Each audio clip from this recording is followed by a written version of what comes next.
News18 Kannada ಡಿಜಿಟಲ್ಗೆ ಸ್ವಾಗತ. ನಾನು ಬಸವರಾಜ್ ಅರನಹಳ್ಳಿ, ಬಳ್ಳಾರಿ ಜಿಲ್ಲಾ ವರದಿಗಾರ. ಏಷ್ಯಾ ಖಂಡದಲ್ಲೇ ಅತ್ಯಂತ ಉತ್ಕೃಷ್ಟ ಅದಿರಿಗೆ ಹೆಸರಾಗಿರ್ತಕ್ಕಂಥ ಸಂಡೂರಿನ ಅದಿರು ಇದೇ ಸಂಡೂರಿನ ಜನರ ಪಾಲಿಗೆ ಒಂದು ರೀತಿಯ ಅಕ್ಷರಶಃ ನರಕ ಆಗಿ ಕೂಡ ಪರಿಗಣಿಸಿರ್ತಕ್ಕಂಥದ್ದು.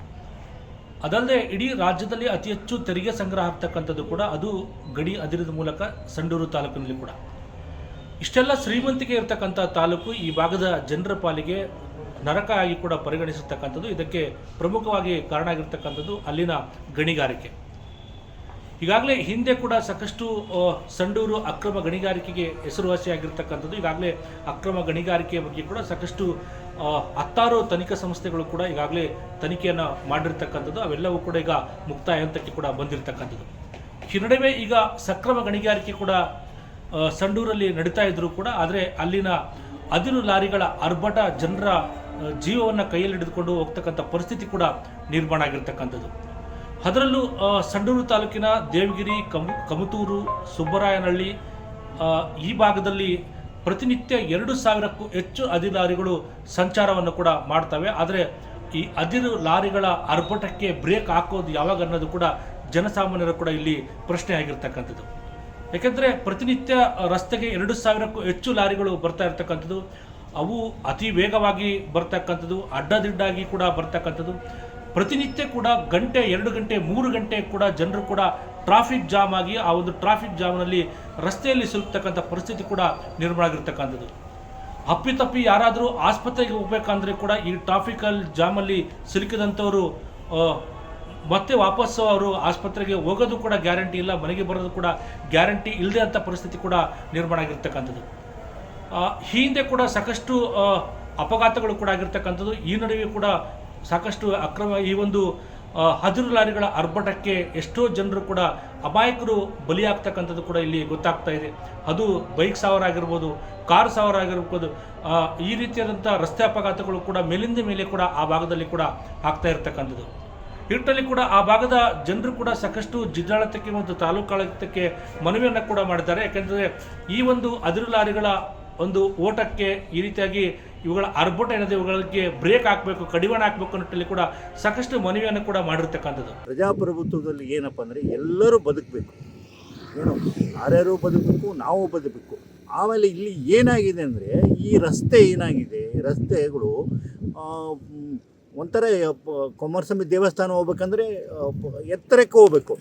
ಆ್ಯಕ್ಚುಲಿ ನೋಡಿದರೆ 10-12 ಏನು ಟೈರ್ ಲಾರಿಗಳು ಬರ್ತಾವೆ ಅಂದರೆ ನಾಳೆ ಏನೇನು ಬ್ರೇಕ್ ಫೇಲ್ಯೂರ್ ಆದರೆ ಎಷ್ಟೋ ಆ್ಯಕ್ಸಿಡೆಂಟ್ಗಳಾಗ್ಬಿಟ್ಟದೆ, ಸಿಕ್ಕಾಪಟ್ಟೆ ಆ್ಯಕ್ಸಿಡೆಂಟ್ಗಳಾಗ್ಬಿಟ್ಟಿದೆ. ಸೊ ಇದು ಬಗ್ಗೆ ಕೂಡ PW ಕೂಡ ಈ ದಾರಿಗೆ ಇಂಥ ಲಾರಿಗಳು ಹೋಗೋಕ್ಕೆ ಆಗೋಲ್ಲ. ಕಾನೂನಲ್ಲಿ ಕೂಡ ನಾನು ಹೇಳ್ತೀನಿ, ಕಾನೂನಲ್ಲಿ ಕೂಡ ಅವಕಾಶ, ಇದಕ್ಕೆ ಪೆನಾಲ್ಟಿ ಇಲ್ಲ. ಏನಪ್ಪ ಅಂದರೆ ಒಂದು ಶಿಕ್ಷೆ ಇಲ್ಲ. ಇದು ಶಿಕ್ಷೆ ಬಂದರೆ ಎಲ್ಲರಿಗೂ ಎಚ್ಚರ ಆಗ್ತದೆ. ಅಧಿಕಾರಿಗಳು ಅಥವಾ ಲಾರಿಯರಿಗೂ, ಲಾರಿ ಮಾಲೀಕರಿಗೂ ಎಲ್ಲರಿಗೂ ಕೂಡ ಇದು ಒಂದು ಏನಪ್ಪ ಅಂದರೆ ಇದರಿಂದ ಭಾಳ ತೊಂದರೆ ಆಗ್ತದೆ, ಸಾರ್ವಜನಿಕ ತೊಂದರೆ ಆಗ್ತದೆ. ಇದನ್ನು ತಡೆಗಟ್ಟಬೇಕಂದ್ರೆ ಇದಕ್ಕೊಂದು ಕಡಿವಾಣ ಹಾಕಬೇಕು. ಕಡಿವಾಣ ಅಂದರೆ ಶಿಸ್ತು ಆಗಬೇಕು, ಕಾನೂನು ಕ್ರಮ ಆಗಬೇಕು, ಅವ್ರಿಗೆ ಶಿಕ್ಷೆ ಆಗಬೇಕು. ಈ ಥರ ಆದರೆ ಮಾತ್ರ ಇಲ್ಲಿ ನಾವು ಕಂಟ್ರೋಲ್ ಮಾಡೋಕ್ಕೆ ಸಾಧ್ಯ ಅಂತ ನಾನು ಹೇಳಕ್ಕೆ ಇಷ್ಟಪಡ್ತಾ ಇದ್ದೀನಿ. ಅಲ್ಲಿನ ಪೊಲೀಸ್ ಇಲಾಖೆ ಸೇರಿದಂತೆ ಸ್ಥಳೀಯ ತಾಲೂಕು ಆಡಳಿತ ಕೂಡ ಸಾಕಷ್ಟು ಬಾರಿ ಈ ಒಂದು ಗಣಿ ಮಾಲೀಕರೊಂದಿಗೆ ಜೊತೆಗೆ ಈ ಒಂದು ಲಾರಿ ಚಾಲಕರೊಂದಿಗೆ ಸಾಕಷ್ಟು ಸಭೆಗಳನ್ನು ಮಾಡಿ ಲಾರಿಗಳ ಒಂದು ಓಟಕ್ಕೆ ನಿಯಂತ್ರಣ ಹಾಕಲಿಕ್ಕೆ ಕೂಡ ಸಾಕಷ್ಟು ಒಂದು ಸಭೆಗಳನ್ನು ಮಾಡಿದರೂ ಕೂಡ ಇದುವರೆಗೂ ಕೂಡ ಪ್ರಯೋಜನ ಆಗ್ತಾ ಇರತಕ್ಕಂಥದ್ದು ಕೂಡ ಇಲ್ಲಿ ಗೊತ್ತಾಗ್ತಾ ಇದೆ. ಒಟ್ಟು ಸಂಡೂರು ತಾಲೂಕಲ್ಲಿ 33 ಗಣಿ ಕಂಪನಿ ಇರತಕ್ಕಂಥದ್ದು. ಅದರಲ್ಲೂ ಕೇಂದ್ರ ಸರ್ಕಾರಿ ಸ್ವಾಮ್ಯದ NMDC ಜೊತೆಗೆ ರಾಜ್ಯ ಸರ್ಕಾರಿ ಸ್ವಾಮ್ಯದ MML ಸೇರಿದಂತೆ 33 ಗಣಿ ಕಂಪನಿಗಳಿರ್ತಕ್ಕಂಥದ್ದು. ವಾರ್ಷಿಕವಾಗಿ 35 ಮಿಲಿಯನ್ ಮೆಟ್ರಿಕ್ ಟನ್ ಅದಿರು ಉತ್ಪಾದನೆ ಮಾಡ್ತಕ್ಕಂಥ ಗುರಿ ಕೂಡ ಇರತಕ್ಕಂಥದ್ದು. ಅದರಲ್ಲೂ NMDC ಗಣಿ ಕಂಪನಿ ಒಂದೇ 14 ಮಿಲಿಯನ್ ಮೆಟ್ರಿಕ್ ಟನ್ ಅದಿರು ಕೂಡ ಉತ್ಪಾದನೆ ಕೂಡ ಮಾಡ್ತಾ ಇರತಕ್ಕಂಥದ್ದು. ಒಟ್ಟಲ್ಲಿ ಕೂಡ ಈ ಭಾಗದ ಜನರು, ಅದರಲ್ಲೂ ಕಮತೂರು, ದೇವಗಿರಿ ಭಾಗದ ಜನರು ಅಕ್ಷರಶಃ ನರಕದ ಯಾತನೆಯನ್ನು ಕೂಡ ಅನುಭವಿಸ್ತಾ ಇದ್ದಾರೆ. ಯಾಕೆಂತಂದರೆ ರಸ್ತೆ ಈ ಒಂದು ಅವರು ಸಂಡೂರು ತಾಲೂಕು ಕೇಂದ್ರಕ್ಕೆ ಬರಬೇಕಾದ್ರೂ ಕೂಡ ಹೋದವರು ಮತ್ತೆ ಮನೆಗೆ ವಾಪಸ್ ಬರ್ತಾರೋ ಇಲ್ಲ ಆತಂಕ ಅವರನ್ನು ಕಾಡ್ತಾ ಇರ್ತಕ್ಕಂಥದ್ದು. ಯಾಕೆಂತಂದರೆ ಅಷ್ಟೊಂದು ಅದಿರು ಲಾರಿಗಳ ಅರ್ಭಟ ಇರ್ತಕ್ಕಂಥದ್ದು. ಪ್ರತಿನಿತ್ಯ ಕೂಡ ಅಲ್ಲಿ ಟ್ರಾಫಿಕ್ ಜಾಮ್ ಕೂಡ ಆಗ್ತಾ ಇರತಕ್ಕಂಥದ್ದು. ಸರ್ಕಾರಿ ಬಸ್ಸುಗಳು ಕೂಡ ಈ ಗ್ರಾಮಕ್ಕೆ ಹೋಗಬೇಕಾದ್ರೆ ಸಾಕಷ್ಟು ನರಕವನ್ನು ಕೂಡ ಅನುಭವಿಸ್ತಾ ಇರ್ತಕ್ಕಂಥದ್ದು. 2 ಗಂಟೆಗಳ ಕಾಲ ಟ್ರಾಫಿಕ್ ಜಾಮಲ್ಲಿ ಕೂಡ ಸಿಲುಕ್ತಕ್ಕಂಥ ಪರಿಸ್ಥಿತಿ ಕೂಡ ನಿರ್ಮಾಣ ಆಗ್ತಕ್ಕಂಥದ್ದು. ಆ ಪ್ರಯಾಣಿಕರ ಪರಿಸ್ಥಿತಿ ದೇವರಿಗೆ ಪ್ರೀತಿ ಅನ್ನೋ ನಿಟ್ಟಲ್ಲಿ ಕೂಡ ಆಗ್ತಾ ಇರ್ತಕ್ಕಂಥದ್ದು.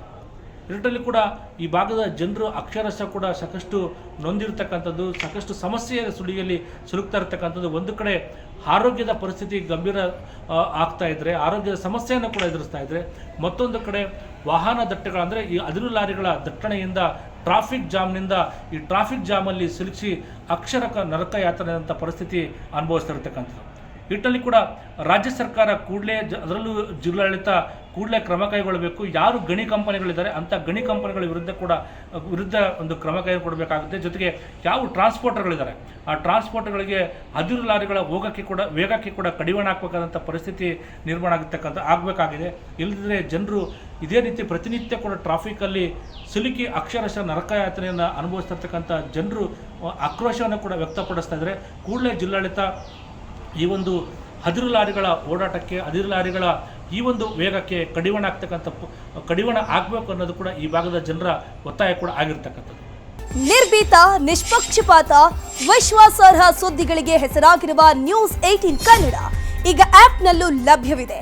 ದಯವಿಟ್ಟು ಇಲ್ಲಿರುವ QR ಕೋಡ್ನ ಸ್ಕ್ಯಾನ್ ಮಾಡಿಕೊಂಡು ಆಪ್ ಡೌನ್ಲೋಡ್ ಮಾಡೋದಕ್ಕೆ ಮರಿಬೇಡಿ. ನಿಮ್ಮ ಬೆಂಬಲ ಹೀಗೆ ಸದಾ ನಮ್ಮೊಂದಿಗಿರಲಿ. ಧನ್ಯವಾದ.